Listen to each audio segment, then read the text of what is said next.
we've had relatively recently, what, three of the top five global economies slip into a technical recession.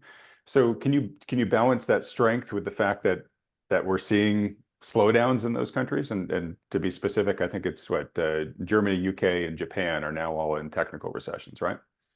Well, I think when you're thinking about is a country in a recession or not, like the whether real GDP growth is positive or negative doesn't matter.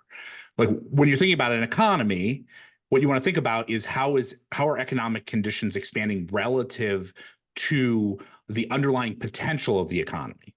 And so if you look at an economy like Europe, the potential growth of the European economy is already zero. It's essentially zero, or maybe even a little weaker. Productivity growth has been zero for many years. The labor force there is contracting, and so zero growth in Europe is actually a totally fine outcome given their overall demographics.